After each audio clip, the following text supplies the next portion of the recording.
Hi எல்லாருக்கும். இன்றைக்கி நம்ம என்ன பார்க்க போகிறோம்னா தமிழ் ஷார்ட் ஹேண்டில் இது வரைக்கும் 5 அத்தியாயம் பார்த்துருப்போம். இன்றைக்கி நம்ம 6வது அத்தியாயம் பார்க்க போகிறோம். 6வது அத்தியாயமில் என்ன இருக்குன்னா வேற்றுமைகள் இருக்கும். நம்ம வேற்றுமை உறுப்புகள் வேற்றுமை 8 வகைப்படம்னு படிச்சிருப்போம். வேற்றுமை உறுப்புகள் ஐயாளுக்கும் இன்னது கண் அப்படின்னு படிச்சிருப்போம் பார்த்தீங்களா. அது வார்த்தைக்கு இறுதியில் எப்படி நம்ம சேர்த்து எழுதுகிறோம், ஐனா என்ன, ஆள்னா என்ன, எப்படி போடுவோம் அப்படின்றத பார்க்க போகிறோம். இப்போ ஃபஸ்ட்டு ஐ எப்படி எழுதுவோம்னா சின்னதாக இப்படி வார்த்தைக்கு கடைசியில் இப்படி சேர்த்து எழுதணும்னா இது ஐ. இப்போ வார்த்தைக்கு கடைசியில் சேர்த்து எழுதும்போது இப்படி போட்டுறக்கூடாது, இப்படி போட்டால் ஏ. சரிங்களா. இது முன்னாடி அத்தியாயத்தில் படிச்சிருப்போம். இப்படி சேர்த்துனா ஏ, அரியா, அரியே அப்படி படித்தோம் பார்த்திங்களா, அங்கே வரும். இப்போ மணி அப்படின்னு ஒரு வார்த்தை இருக்குன்னா மணியை அப்படின்னு வருதுன்னா மணியை. ஓகேங்களா. ஐனா கடைசியில் இப்படி சேர்த்து எழுதணும், இப்படி போட்டுறக்கூடாது, இது தப்பு. அடுத்து ஆள் அப்படின்னா ஆக்கான சுழி இல்லை ஆள். இது வார்த்தை கூட சேர்த்து எழுத முடியாது, அதனால் வார்த்தைக்கு பக்கத்தில் எழுதணும். மணினா இப்படி எழுதுவோம், மணி ஆள் பக்கத்தில் எழுதணும். நிறைய கேப் விட்டு எழுதக்கூடாது, கேப் விட்டு எழுதலாம் அடுத்த வார்த்தையாக படிச்சிருவோம், மணியாள். அடுத்து ஒடு ஓடு அப்படி வருதுன்னா இப்படி டா இப்படி நீளமாக போட்டால் டான்னு படிப்போமா. இது சின்னதாக போட்டால் ஒடு அல்லது ஓடுன்னு படிக்கணும் வார்த்தைக்கு கடைசியில். இப்போ மணியோடு அப்படின்னா மணியோடு அப்படின்னாலும் இதுதான். அது ஓடான்றது நம்ம ஞாபகம் வச்சு எழுதணும். அடுத்து உடன் அப்படின்னா கடைசியில் டா போட்டு இன் கொக்கி. இது இன் கொக்கின்னு சொல்லுவோம். இது பின்னாடி படிப்போம். இந்த மாதிரி போட்டால் உடன்.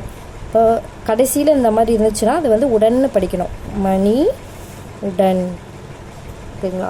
அடுத்து கூ கடைசியில் கூன்னு வருது இல்லை. இப்போ மணிக்கு, தம்பிக்கு அந்த மாதிரி வருதுன்னா கூக்கு காக்கான ஸ்ட்ரோக் அந்த ஸ்ட்ரோக்குக்கு கீழே போடணும். இப்போ மணிக்கு அப்படின்னு வரும்போது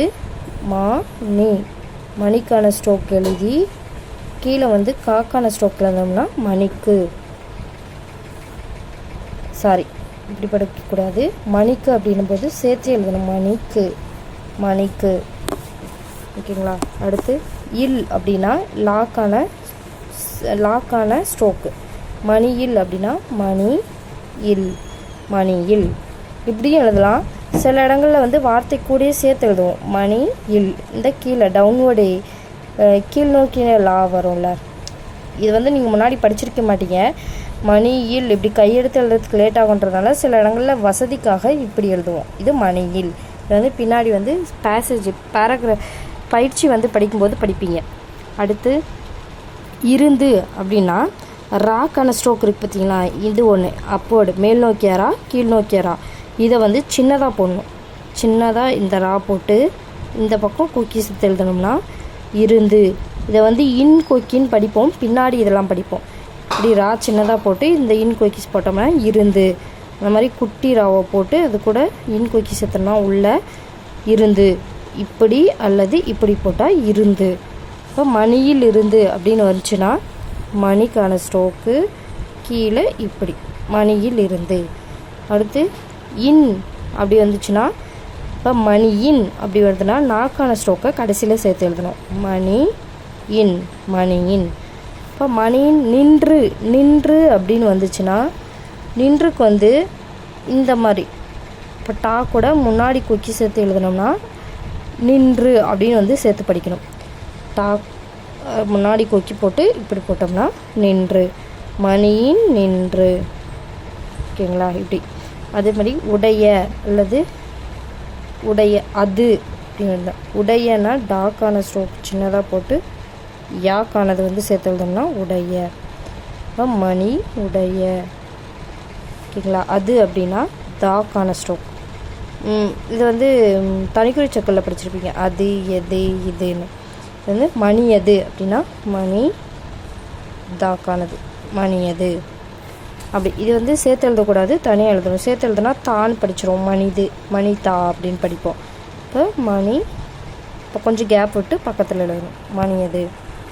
அதே மாதிரி இல் வருது அப்படின்னா இல்லு முன்னாடி சொன்னேன், லாக்கான ஸ்ட்ரோக் போட்டால் இல்லுன்னு படிக்கணும்.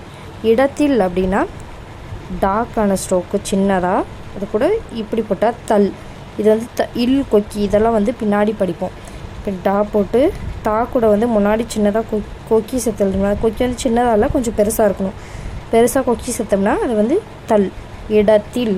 ஓகேங்களா? இப்போ மணி இடத்தில்னா மணி இடத்தில், மணி இடத்தில். கண் அப்படின்னு வார்த்தை வந்து கடைசியில் வார்த்தை கூட சேர்ந்து வருது அப்படின்னா காக்கானது 3 சுழியன். ஓகேங்களா? கண், மணியின் கண், மணி கண்ணுக்கு வந்து இங்கே கண் பக்கத்தில் வந்து கொஞ்சம் கேப் விட்டு எழுதணும். மணியின் கண். ஓகேங்களா? அப்படி எழுதணும். மணி கண். அடுத்து ஏ கடைசியில் வந்து நான் சொன்னேன்ல ஹரியே ஹரியோ அப்படின்னு வந்துச்சுன்னா என்ன சொல்லணும், கடைசியில் இப்படி சேர்த்துக்கணும். இப்படி எழுதுனா ஐ, இப்படி எழுதுனா ஏ. ஓகேங்களா? மணி ஏ. ஓகேங்களா? இந்த மாதிரி.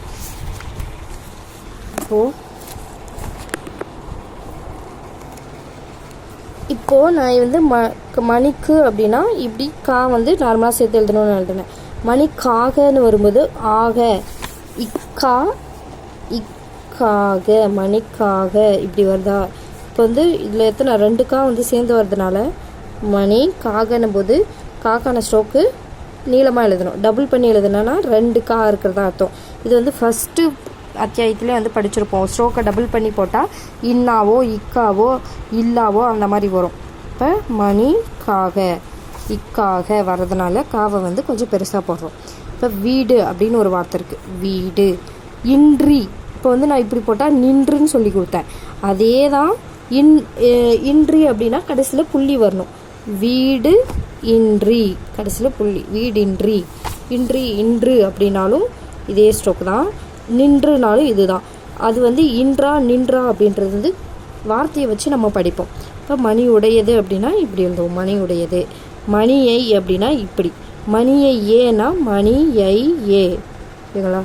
மணி ஆளோ அப்படின்னா மணி ஆள் ஓ. இதெல்லாம் முன்னாடி படிச்சிருப்பேன், அரியே அரியோ. ஓகேங்களா? மணிக்கே அப்படின்னா மணி கா ஏ, மணிக்கே. இப்போ மணி இடத்திலே, மணி இடத்திலே. ஓகேங்களா? இப்போ இப்படி போட்டால் இடத்தில் சொன்னேன். இடத்திலேன்னு போது இப்படி சேர்த்துடணும். அடுத்து வழியிலே, வழி இப்படி போடுவோமா, இப்படி போட்டால் வழியில். அதாவது வழினா இப்படி எழுதுவோம்.